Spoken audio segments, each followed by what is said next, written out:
If you've got a day job, but you still have the dream of creating full-time income with your music, then I want to share with you my top 5 tips for how I was able to escape the 9 to 5 world and get into making music full-time. These are my top 5 tips and the ones that I actually used to put myself in a position where music became my full-time job. Let's go.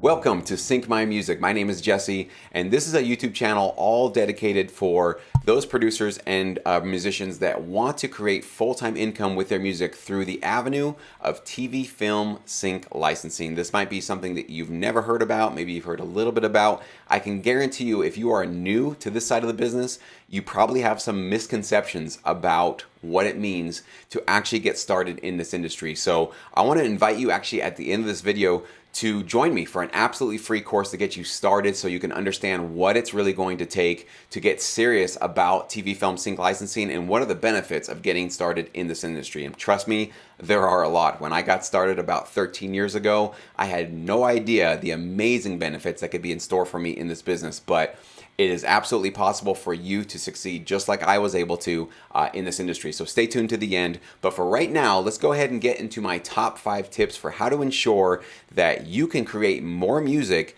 while having a day job. I know most of you guys have a day job, you've got obligations, you've got families, you've got a lot of stuff going on in your daily schedule. So the big frustration and the big obstacle obviously is, how do you create more time and energy for creating more music and to eventually get out of hopefully whatever day job you've got now and make music your full-time job. So these are the tips that essentially I use, that I actually employed, and these are the ones that I think are essential for you as well to get to the point where music is your full-time paying gig. Okay, let's get started. Number one, and we're gonna go with a really simple one to start with, wake up just 1 hour earlier than you do now. If you wake up at 7 a.m. to get ready for work, try to set your alarm for just 1 hour early. Yes, that might mean that you need to start conditioning yourself to go to bed a little bit earlier as well. What you'll start to do by just waking up 1 hour earlier is, it's gonna hurt for a couple of days, maybe up to a week. That will pass, trust me, you will get used to that new wake up time. But if you can do this before everybody else in the house is awake, you can literally seclude yourself, get yourself into your home studio, put the headphones on if you need to, but start creating music and musical ideas and putting out some creative effort first thing in the morning and basically kind of give yourself that energetic energy in the beginning of your day. What you'll find is 2 things. One, you'll be getting a lot more done creatively, because rather than giving your first couple of creative hours to your boss or to your job, you'll be giving it to your music career, right? So the best energy usually we have is the first thing in the morning. Well, I shouldn't say everybody's. Myself, I should say, I am much more of a morning person, and my best creative energy is there the first couple hours of the day. So I want to make sure, and this is what I did when I had a job, I want to make sure that I'm paying myself first, that I'm giving myself the best creative energy, and then I can go off to my day job and get that done, okay? So the first thing is, you're going to have more done in your creative efforts. But secondly, you're going to find that the rest of your day will feel like it's more full of energy and excitement and motivation, because you started off with something very, very positive and productive for your career. So you're going to have something that you're carrying with you for the rest of the day that says, checked it off the list. I've already gotten some music done, or at least I put some ideas together. It doesn't even matter really what you get done. The most important thing is that you got something done before you moved on with your day. Okay, that's really, really important.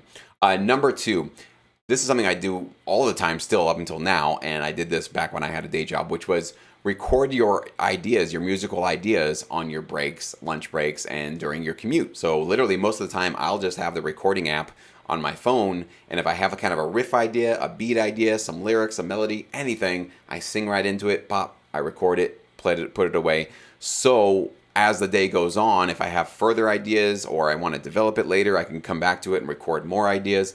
But what that does for me, and I think what it might do for you, is it gets those creative gears working even when you're not in front of your studio. In fact, most of your writing and productivity is going to happen away from your DAW and from your home studio. So you get that excitement, you get all that energy, you get all that really cool groove and that mojo juice moving when you're not at your home studio, so that by the time you get to your studio, ideas are already there, they're flooding through. You can go ahead and hit play on some of these ideas you had throughout the day. This is a great way to basically to keep your productivity and your motivation moving forward, even when you're at that day job that maybe you're not that excited about, okay? Number three, and this is a really important mindset shift that a lot of producers need to have. You got to let go of the idea that making this big transition from your day job to music being your full-time job, you got to let go of the idea that that's going to happen overnight. It's just not going to happen. It took me multiple years, basically 2 to 3 years, before my royalties in the TV film sync licensing business were large enough that I could feel confident that they would take care of me and pay my bills. Up until then, I was doing side jobs, I had day jobs, I was doing independent contract work, so I was definitely supplementing my income with a whole bunch of other stuff. It wasn't until 2 or 3 years later that I started seeing that my royalties could really carry me through all of my finances, and also now help me save for retirement and save for vacations and all the extra things that I want to do. Okay, so if you have this expectation in your mind that you're like, well, I got to get this done and I got to be doing this by the end of this year or by next month or, by next week or something ridiculous like that, you're going to set yourself up for sort of burnout, right? Where you feel like I'm not making enough progress because I didn't hit my goal yet. If you have a more realistic timeline, which is probably 2 to 5 years, then you know that you don't need to be creating miracles overnight, right? You're not going to do everything you possibly need to do. You don't need to be creating, 8 tracks every single week and feel like that's where you need to get right now. So if you're right now creating 1 track every month, maybe you're at that slower pace, you just need to try to work on getting to 2 tracks a month. That's it. And don't worry about getting all the way up to having a full 10 or 12 tracks every single month. That will come. It's more important that you keep realistic about the small changes that you can make, okay? And basically what I want to say is, it's better rather than going for this kind of all or nothing approach where you're like, well, I'm just going to go, all out here. Basically, I'm going to cancel all of my social gatherings. I'm canceling everything I'm doing with my family. I'm literally just going to lock myself into this room. And that's going to basically be a recipe for burnout, and you're not going to be able to sustain that. What's better than a big, massive change to completely like blow up everything you're doing is a tiny but significant change that you can make permanent, okay? That's much more powerful than trying to do everything all at once. So if you can basically just crank up your productivity by 5% or even 1%, literally the smallest thing. Right now you're working maybe 1 day a week out of your studio. Let's get that to 2 days a week, right? Right now maybe you're working 30 minutes a day. That's all you can squeeze out. Go up to 45 minutes. Like we don't need to basically do these massive changes overnight because it really just doesn't work. Let's just turn up the dial of the productivity and the commitment just enough so you notice it, but not enough so it's overwhelming to you and it's creating massive changes in your life. And what you can do over the months and years is slowly turn that dial up and create more and more time for yourself and more productivity to the point where it feels normal to crank out an album every single month. That will feel normal for you, and that will be a pace that you're comfortable with, but you will not get there overnight, okay? Number 4, try to pay attention and maybe keep a journal of any distractions that you have in your life that are basically not, I call it, paying you back.